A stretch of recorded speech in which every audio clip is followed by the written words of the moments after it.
Cash Map services can help you get your finances right today. That's right. Cash Map is the all-in-one app where you can go right on there. Once you're a client, you put in all of your bills and you'll be able to figure out exactly how you can start saving money today. That's right. Dennis Williams, the founder of Cash Map, is waiting for your call. Scroll on down right there, hit that button, set up a meeting with Dennis Williams. Let him know that Kevin Allen from the Prayed Up Network. Hey, y'all, how you doing? This is Kevin Allen right here. It's such a privilege and honor. This is my first interview in this studio. So you look around. I haven't been in a real studio in a while. This is the first time I've been in a real studio. I've been traveling around the country. This trip has gotten me so many different places. I can't even, I've been across the country to LA. I've been to Florida. I've been, whatever, DC. It doesn't matter about all that, but I've met some really cool people along the way. And, every now and then you get a chance to meet somebody who's interesting, who's got something special. And, you really kind of like intrigued by that and you kind of want to get to know people more. And when I met this guy right away, right from a video interview that we did on a Zoom call, I knew right away that this next guest is, he's a cool dude and he's going to be a part of my life. He didn't know it, but I kind of picked him to be a part of my life. And he has been since then. I want to bring him on. My friend from Atlanta, Georgia, Lee Carter. How you doing, Lee? Oh, man, I am blessed and highly favored. It's always a pleasure to see you, my brother. Thank you, sir. Especially with a smiling face, man. We know we got. No, it is smiling. Yes, yeah, I know, right? You see it, right? You see it. Do I look younger with the shorter beard and smile? Does it look a little younger? I mean, I'm hoping, actually, right? A little bit. Actually, you do. But however, you were real distinguished when you were, had the beard, sort of like me, Yeah, exactly. Listen, that's so funny you say that because Lee, you and I actually looked a lot alike when we first met. I was like, dude, this is like the black version of Kevin. This is, and I'm the white version of Lee, and we're not far in age, and we both have a unique quality. That's people, right? That's what we realized really quickly, which was really cool. Yes, you're down in Atlanta, Georgia, right, Lee? Yes, sir. I'm in Atlanta at the present. However, I tend to venture off either to Nairobi, Kenya. You might find me in LA, Florida, DC, Louisiana, just a little bit all over the place, All around the place. And we're going to talk about your life because it's interesting, isn't it? I mean, you know how interesting it is and you've lived it. But you're from Louisiana originally, right? You grew up in the Bayou? Actually, I was born in New Orleans, went to school in Baton Rouge, and then at 20, I moved to New York, where I went to college for a little bit. And where in Europe? We're in New York. Oh, you said New York. I thought you said Europe. So where in New York, though? What part of New York? In Manhattan. I lived in Brooklyn, but however, I went to commercial programming unlimited. Okay. School, yes. So you grew up enough. Go ahead. John Gotti's grandfather actually paid for my school. All right. All right. So this is the kind of conversations I have. It's ADD time. How and why did John Gotti's father pay for your school? Well, I used to jog by the scrapyard that they had on Flatlands Avenue a lot. And I used to shadow box, and he thought that I was a boxer. However, I wasn't. So, after a couple of weeks passed by, he started telling me to come over, and we sit out there on the bucket and have a conversation, And you made friends with him? Yes, sir. Yes, sir. And he taught me what really, because I had this question, aren't you all gangsters? And it's like, no, what people do on the wild side is not being gangster. Gangster is educating yourself to become something that will benefit others as well as yourself, something that will allow you to expand in this world. So his conversation was all about education, getting an education, being somebody.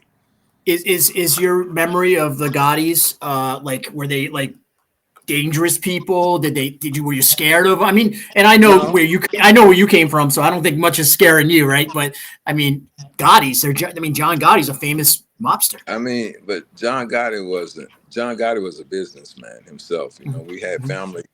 When his son got hit by a car, I just so happened to be around. And wow, that's a famous story. You were there then? Huh? You were. I mean, you were connected to them then because that's a famous story. Well, I was not so much connected to them as I was the old man who took care of me. But however, John was a pleasant guy, and He was a businessman. You know, he Hmm. wasn't all of those things that people talked about him being. However, he may have had influences and contacts. But his son even moved to Atlanta, Georgia for a while. Oh, Uh, really? yeah, he did. He lived here, and he had a couple of nightclubs, you know, and he did a lot for the economy here in terms of employing people. Was that back when John Gotti Sr. was still on the street working and doing his thing as a businessman, as you Yes, call him? yes, Business, we call him quote unquote businessman. yes, yes. So But let me ask you though, and I want to talk more about John Gotti, because that, I mean, you know, the Gotti connection to dad and everything, because that's interesting. Was his dad in the business? I don't want to use bad words, but was he in the business? well, he never talked to me about business. So you Okay. know, all the real business was all about being educated, being smart, you Hmm. know, and learning how to deal with people on every level. Interesting. Did you Yeah. find that relationship, because of, you know, the Italian descent, your descent? Did you find that to be? Did you think that was going to happen with the Gaudis, or did you think there would have been some kind of racial, you know, boundaries there? No, well, I mean, there were instances where you had guys when they moved me over off of further up Flatlands Avenue, somewhere around the Flatbush area. Hmm. You know, you had the guys that came in and they called me this, that, and the other. You know, Hmm. but they got word to never put their hands on me. You know, From and the Gotti family, the Gotti family had you back. yeah, I That's mean, crazy. they were a part That's of crazy. that. But That's yeah, crazy. That's crazy. So we'll get back to Gotti later. You're amazing. I hear something every time I talk to you, Lee. I find something new out about you. Of course, Louisiana. You said you grew up in a place and time, and I know you and I talked about it. Your mom involved in the church, very much a singer, right? And you that's right. She yourself, was a gospel singer. Yes. and but the community itself. Explain, like, what was it like to grow up there? Was it dangerous? Was it fun? Was it like a movie? What was it like? I mean, it was fun to me because we never knew that we were poor. You Yeah. know, I mean, we had that village that all the people talk about. You know, there may have been 4, 5 houses on our block, and then the others across the street. But however, uh, on the weekends we all came together because someone went fishing, someone went to the pier and got fresh shrimp, someone picked some okra out their backyards. You know, so we actually we didn't miss any meals. You know, and shoot, it didn't seem that it was anything that we were missing, brother. Everybody laughed and talked. The whole neighborhood came together. It was like one big village. And in all honesty, that's what we should have today. And if we did have that, our kids would grow up to know uh, that life is more precious and valuable than they take it to be today, due to the manner in which they're going forth in the news. Pretty amazing. What is okra? Okra it's a green vegetable. It looks like a pickle, Hmm. sort of, but yeah, like a dill pickle that's thick, so big at the top, and it comes down and gets smaller to the tip. But and it's seedy on the inside. It's very good for you. You should try it. Try some. I'm going to try some okra. I've heard of it, obviously, but I just never had it before. And I know it's very prevalent in communities, you know, ethnic communities, like obviously you grew up in. Was your upbringing in that time? Was it was it something you look back and say, "Wow, America was different"? It was like, you know, even though we might have been dealing with this, it was still a different place and time. Do you remember that about Louisiana? Yeah, it was a different place and time. Outside of the fact that there was the Polanik law, and if you were a threat to the people, not so much the people, but they would rid of you and you utilize whatever it took. But all in all, there were not a whole lot of shooting and that kind of thing going on. If there was a beef, then you might have, because everybody in Baton Rouge is related, you might have 20 people on this side and 20 people on the other side, while the two adversaries, for the moment, walk in the midst of them and just fight. They might fight for 5 or 10 minutes, get tired, take a break, rest, breathe, and act you ready, and go again. It wasn't shoot 'em up, bang bang. Where and most of the people that shoot 'em today, they always hit the wrong target. So So true. it was that, man. It was all about fun. It was all about living.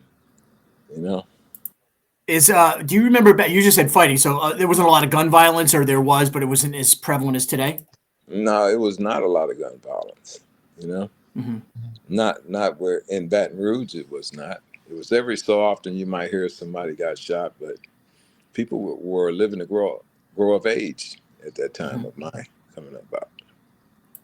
How long did you actually live in Louisiana before you went out onto the tour around the world, Lee Carter's tour? Well, actually, uh, at the age of 10, I started my family. My mother sent me back and forth to Cali because that's where my father was from and his family, and my grandmother and her family were from there as well, Oakland. So I was back and forth until I was about 14, and then I start smelling myself and got myself a little girlfriend, you know, and kind of thought I was a man then, So if she couldn't go, I didn't go, and that was crazy. But however, we ended up having three beautiful kids together. But yeah, and at the age of 20 is when actually I left Louisiana and I moved to New York, and I was there for Okay, so 9 years. wow, 9 years, and so you obviously grew up in a place in time in history when you think about the most impact on our music, our entertainment came from an era which you were a part of, and I want to get into that because you just talked about Gotti. We're going to talk a lot about like some other stuff in a minute. Um, you're also talking about like all these other like interesting things of your life history. But one of the cool parts about your history was you're around a lot of entertainment, and so Yeah, I actually, with my mother being a gospel singer, and we had other family members that were a part of a group called the Voices of Zion out of Baton Rouge, Louisiana. And I traveled being the seventh of nine children, being a lap baby. My mom took me everywhere she went. So uh, I enjoyed that travel, that exposure, and to the gospel. I used to want to be a preacher. Yeah, never really wanted to be a singer, but my mother made us all sing. you go from that experience growing up there, and I was getting into like the Hollywood because you're connected to so many people in this, throughout the country and the world, just entertainment wise. How did you establish that? And you go to New York, and you meet Gotti's dad, which is crazy. Hmm. How Hmm. then get into those other spaces as you travel around the country? And let's talk about some of those stories. Well, actually, I always had a love for music, so I used to hang around Radio City Music Hall a lot. Uh, while in New York after school, I'll take that time because you can hear people rehearsing if you can get in the door. And oftentimes I was able to get in. Uh, and after a few years, I met the Leverts, who is Eddie Levert Jr., Gerald Levert, and Sean Levert. And then I met Greg, who also was a part of Levert, and Mike, who was one of the cousins. So, of course, that led me into meeting Dad, the OJs. Okay. So, being that some of my family also branched off and played instruments behind uh, Bob Marley, and then my cousin Randy Jackson from American Idol, whose sister Faye is actually my godmother. I haven't seen her in a very long Wait, come time, on, but dog, however, dog, dog, dog, dog. You're telling me that's your dog? That's your cousin? that's my cousin. And he went off to play with Journey, and he played behind a whole lot of other people. And of course, he went on to, as he is today, he makes guitars and he has his own brand of guitars out there. And of course, he's been Mariah Carey's music director since the beginning. This is crazy. I mean, I never even heard that story before, Lee. And it's crazy. It gets crazier because you're also connected to a whole other, sort of genre of music and industry. Um, how did you navigate? It seems like wherever you go, you figure it out. Like you got a way to just kind of like understand, like you flow, right? Like you flow into that space.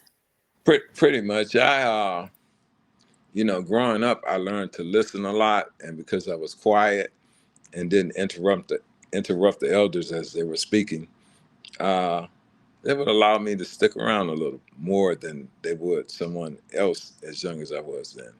But however, it was very educational because even today I pride myself that I don't have the mentality that a lot of my peers that I grew up with uh, found themselves stuck with, and my wide uh, stage of travel has allowed me to gravitate toward other things that I thought could be beneficial in my life.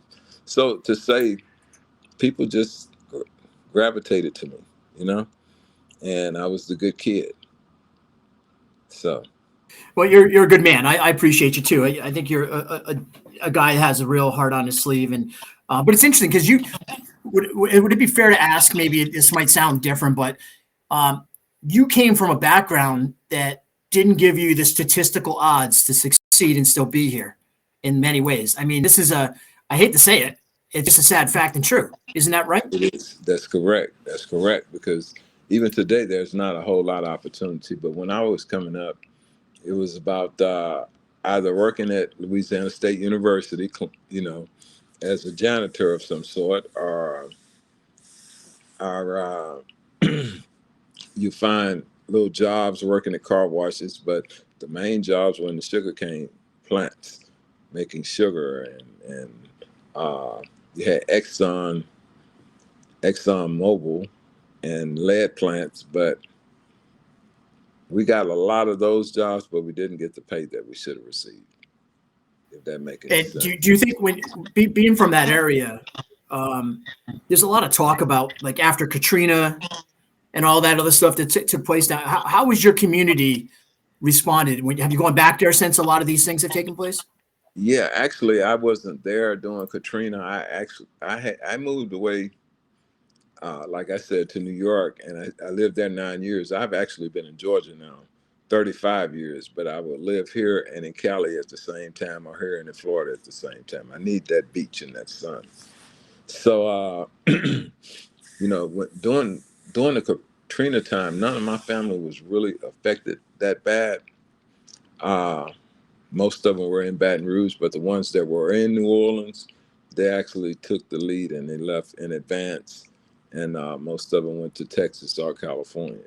But however, I've gone back, and even today, you can drive to New Orleans and you can see the casualties written on the homes.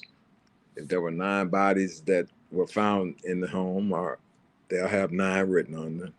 So a lot of those properties are still sitting there stagnated. But yeah, it was. Doesn't it seem kind of weird though when you think about it? Like it's almost like a third world country. Like America doesn't even understand. We're living right now. And we have people, Americans, fellow Americans, that are living broke, still in conditions in America. Isn't it kind of crazy? It's very, it's very crazy. But you know, we most of us have come to the realization that we have to do the best that we can to make it and to educate ourselves. Not so much with the propaganda that's taught in school, but educate ourselves on life, and I do an observation of the things that you see that's transpiring within the banking system, within the credit system, and learn how to fix your credit, maintain your stability with your credit, because money is not of such a great value anymore. Yeah, Okay. money is money's going in a different direction for sure. And kind of like stay. I appreciate that, and I want to stay on the story of you leave Louisiana, you go 9 years in New York, you meet Gotti's father, you have this relationship, you go on back, and you end up going out to I think you said you went to Atlanta, Georgia, and in Atlanta, Georgia, you start to do some different things, right? You started a career path, Yeah. and talk a little bit about that. Yeah. Actually, when I got here, I formed a gospel group called the Gospel Messengers, and it was a group of actually 4 of us in a small band, and we would go around to small churches and our large churches and sing the gospel. We started at Hopewell Baptist when it was just a stone church, but now it's called the City of Hope because it's so huge. Uh, but yeah, we did that for a couple of years, and I sung a little bit. I used to like them old the old good old hymns, and and then we broke off. We thought we would take six for a minute, and start doing some things in harmony. But that was an exciting time in my life. And then I had my downfalls here, uh, where I ventured off into uh, the money game. My mother was blind, by the way. She went blind when I was 5. But however, I never wanted my mother to have to suffer or ask anybody for anything. Being a lap baby, of course, I shared her tears for 7 years before the next kid came along. So whatever it took, I mean, I didn't go out and rob. Well, I didn't put a gun in people's face or shoot people or that kind of thing to get money. I always utilized my brain, and I would work and get as much as I could doing that, whether it was washing cars or pumping gas at somebody's gas station. One of the owners of the gas station would allow us to come over, and if the patron would allow us, we'd pump that gas, and they'd give us 50 cents or a quarter. You know, but yeah, that was pretty interesting. You had a, that sounds like an interesting time. And so you opened up the door here for this conversation, which is real talk. And you and I are often talking about this stuff. So you got into the game. And when you got into the game, we'll kind of talk a little bit about your life then, because there's a lot of interest there. In fact, to the point where I've just met Freeway, and I mean, there's not many more people more famous than him in the game, in the Right. industry of history. How did you get involved in the game, and how do you meet someone like him? Talk a little bit about that, Lee.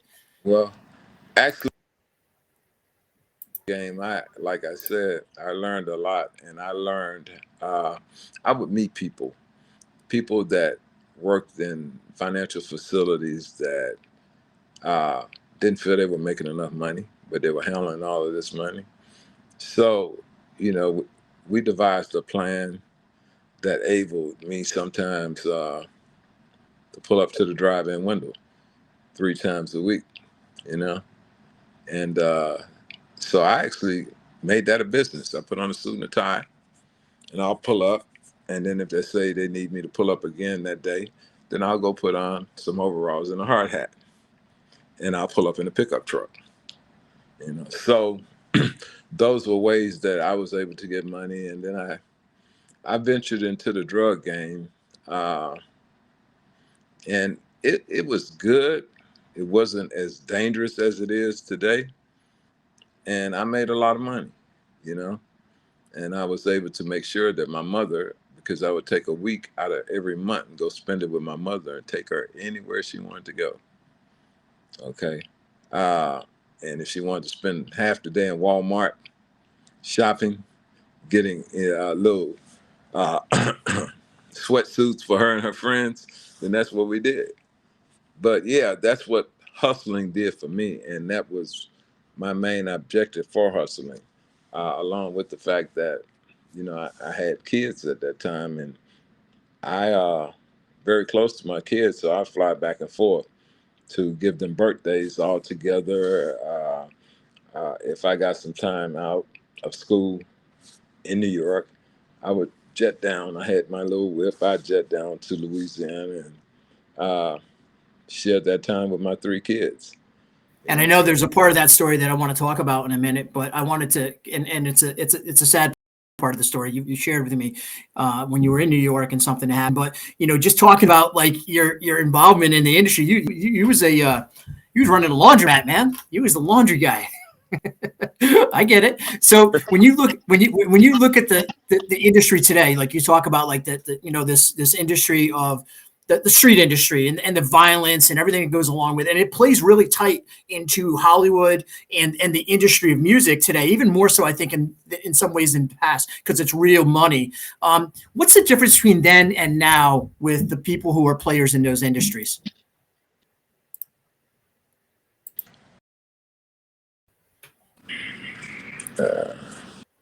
I got you, Lee. You can go ahead and talk. the industry actually today is nothing like it was yesterday. However, uh, they are they don't have the power to be as treacherous as they were in the beginning. Because if you had no knowledge of the business, then you made records and you didn't know what publishing was about. You didn't know what copywriting your material was about. So, with that being said, today there's so many other avenues of going. TikTok, uh, YouTube. Actually, YouTube have made some people very wealthy, but TikTok has made some people overly wealthy, and they are deserving of it because they bring forth their talents, and they were being ignored before. So now there's a platform to allow them to be heard. Uh, and though they're saying that they're about to take TikTok away, which is one of the largest streams of revenue for these young people that had nothing going on, didn't know how they were going to find their way out. And, it's a shame that they would take it, but in looking at things uh, from another perspective and being around politicians a lot, which is something we may talk about, I listen to how uh, they feel that money is being more of a ruin to our people and causing our people more damage because of the fact that the first thing they do, according to them, is go buy a bag full of guns and make sure all their friends are armored up. Everybody wants to have a posse, and then though things may start off as Are you a talking like the YouTubers and even the guy, creators? They're getting their posses together and running around. well, not the creators so much. I mean, You're I'm talking about sure that the street folks, the talk guys that about are the out there people making the that hustle. right. So, they don't know when to leave the hustle alone, and when they have something to actually take and multiply. Once you get that chunk of money, if you're smart about it, then you'll find, or you'll get with someone that's intelligent enough to lead you into something that would make you want to investigate it and possibly invest some money. Uh, Surely everyone should have an LLC. Everyone should have their name a LLC for the benefits of many things such as taxes and so forth. Uh, You did a lot of listening when you were younger. You learned business and you learned how to use the system and the system that was in place to your advantage. And I want to ask you this as you talk about this part. Do you think Black America was afforded the same, back from your history coming up from Louisiana to where you are now? Is it different now? Is there more opportunities for a young Black man today maybe to do different things rather than having to be, let's face it, let's put it mean, you talk straight. The choices were, hey, let's talk about basketball and drug dealing. In a lot of communities, that's the talk. Is it different today, in your opinion? it's pretty much still the same. It's just it's graduated a little bit, but we're still at a very disadvantage. But I I can say that most of that is due to lack of knowledge. If you educate yourself about things, you can actually mature to the point of gravitating to that level in which you think you can't get. Okay, and if you do that and you stay prayed up and keep your eyes on the prize, then certainly there's there's no such thing as can't do. Okay, because our God says that there's nothing that you can't do. All you have to do is call upon me. All you have to do is speak it into existence. Now, I don't know why people, and I listen to people when they're saying, ah, fuck that. But, okay, I know I can't do it. But you just spoke that into existence.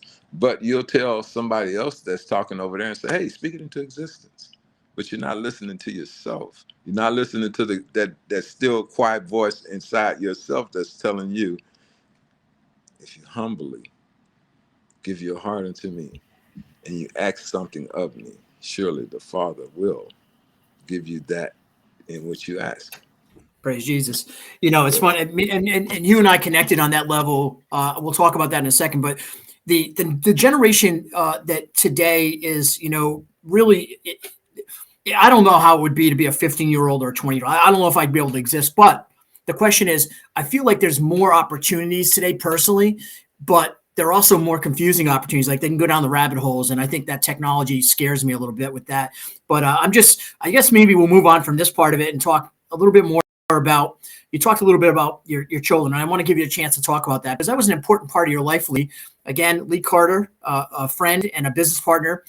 Lee and I met on a virtual meeting, and then we fast became friends. I went down to Atlanta, Georgia. We worked at a production studio project together. That project didn't take off just yet, but we have other projects in the can. Lee, you talked a lot about your family. You always talk passionately, but you had a child when you were in New York, and you talked about that whip going back and forth to Louisiana. That impacted you greatly, didn't it? The situation with your son. Yeah, well, it was actually my daughter first. I'm sorry. Yeah, my daughter. I was in school. I got out of school one evening, and I was feeling good. Popping my collar.